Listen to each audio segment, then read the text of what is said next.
Have you ever tried to do the right thing and it still blew up in your face? Maybe you forgave someone and they hurt you again. Or you stayed honest at work and the cheater got promoted. Maybe you've been praying for something. Nothing seems to change. At some point, you start to wonder, does any of this even matter? Well, Solomon did too. And in Ecclesiastes 7:15, he writes this. He says, I've seen everything, and there's a righteous man who perishes in his righteousness, and there is a wicked man who prolongs his life in his evil doing. He's saying this. He's saying, I've watched good people lose and bad people win. And if the world runs on karma, the system's broken. Whoa, we usually reject the word karma.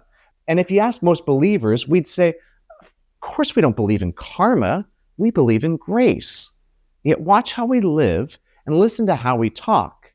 And it begins to sound a little bit like we might believe in karma more than we'd like to admit. See, when something bad happens to a person, we're quick to say, why would God let that happen? They didn't deserve it. And when someone who's cruel faces consequences, we quietly think, finally, justice. See, that's karma thinking, the belief that the universe runs on a moral cause and effect, that what goes around comes around. But Solomon looks straight at that idea and he says, if that's how life works, it's broken. Because in the real world, good people do suffer, and those who do wrong, they often seem to succeed. The moral math just doesn't add up. But who is Solomon to tell us anything anyway? Well, let's take a quick look at Solomon's life. He had everything. He had wisdom, wealth, success, and comfort, yet he couldn't make sense of life. He was King David's son, the ruler who built the temple and asked God for wisdom instead of riches. People traveled from nations just to hear him speak. If anyone could figure out how the world works, surely it was Solomon. And yet after testing every path, pleasure, work, knowledge, even religion, he kept hitting the same wall. He kept saying, if I'm good, well, good should come back to me, and if I'm bad, I should suffer. But that equation never seemed to work. And you can see it too. Injustice, sickness, tragedy, even corruption. Man, I've had those seasons too in my life where I did everything I knew was right, and life still didn't turn out the way I had hoped. All the while, the world just keeps moving, and maybe worse, sometimes doing right doesn't protect you from heartbreak. I gotta tell you, if karma's real, it just doesn't work. And so like us, Solomon asks, well, what now? What do you do when feeling right feels wrong? Well, let's look at verse 16. Solomon says this. He says, don't be overly righteous and don't make yourself too wise. Why should you destroy yourself? Now, at first, this seems like the easiest verse in the Bible. Just don't be too good. But Solomon isn't telling us to relax about holiness. See, the key phrase here is make yourself righteous. It's reflexive. He's warning us about trying to build our own righteousness. There's a kind of righteousness, well, that just goes wrong. It happens when goodness becomes self-promotion, or when faith becomes a performance, and you start measuring holiness by comparison instead of by compassion. You stop asking questions like, am I walking with God? And start asking questions like, well, am I better than them? See, that's self-righteousness, and it defines worth by what you avoid rather than by whom you love. Solomon says it destroys the soul.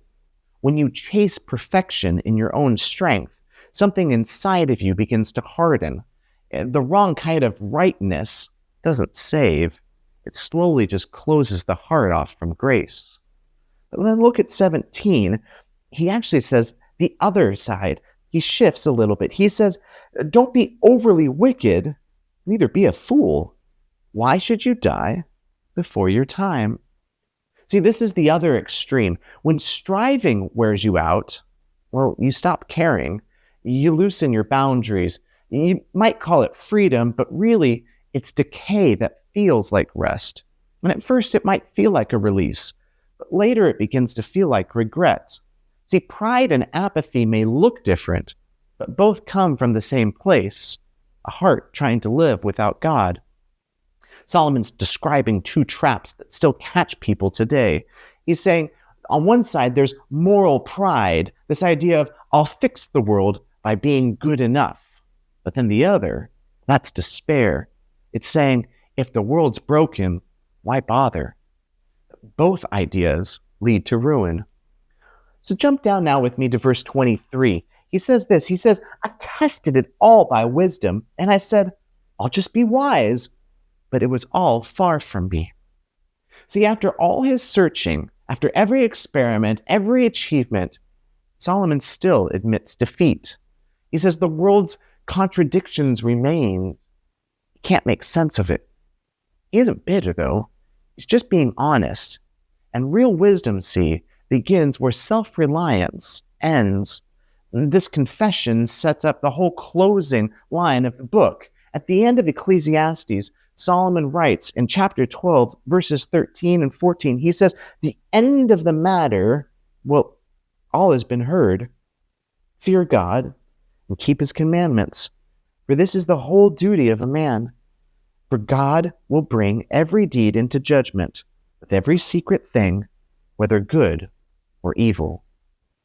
That's how the story closes. The answer isn't balance or perfection, it's reverence. Solomon's learned that wisdom is not about mastering the system, but instead trusting the one who governs it. Life may never make perfect sense under the sun, but it still unfolds under God's sovereignty. Solomon could sense the answer, but he could only see it in a shadow. He knew that there must be a judge who would set things right. He couldn't yet see how mercy and justice could meet in that same judge. Well, centuries later, that mystery took on flesh. The wisdom that Solomon longed for walked among us. Jesus didn't come to explain the system, he came to redeem it. He lived under that same unfair, world-betrayed, misunderstood suffering, but suffering not for his sin, but for ours. And yet he trusted his Father completely. And at the cross, the moral equations of the world collapsed. The innocent died for the guilty so that the broken people could stand forgiven. In Jesus, the righteous life we failed to live, at the mercy we never deserved. Because of him, we're free. Not because we somehow balanced the scales, but because he tipped them with mercy. So then, why do we drift back toward karma? Honestly, because it feels predictable for us. It lets us pretend a little bit that we're in control. See, if I'm good, surely God owes me. Grace isn't a transaction, it's a relationship, and it frees us to be honest about failure without being consumed by shame. It lets us stop performing and start trusting. So ask yourself these questions. Where do I find my worth? Is it in my record or in his mercy? Why do I think God loves me? Is it because I'm good or because he's gracious? When God looks at me, does he smile? He does, because when he sees you, he sees his son, he sees his daughter. But see, if your answers keep pointing back to you, you've slipped into karma again. Friends, come back to grace. Solomon's journey ends not in despair, but in worship. He began by asking why good people suffer and evil people prosper. And he ends knowing he isn't the judge. The call's simple. Stop trying to run the world's moral equations and walk in awe before the God who will. The fear of God isn't terror, but trust. It's the humility of knowing that our understanding is limited, yet his justice is complete. So when doing right feels wrong, when the wicked seem to win, and when your best efforts fall apart, remember Solomon's lesson. The wisdom of this world reaches its limit, but the wisdom of God never fails. Fear him, trust him, obey him, and just let go of the scoreboard. The world doesn't run on karma. It runs on God's character. And that, friends, good news.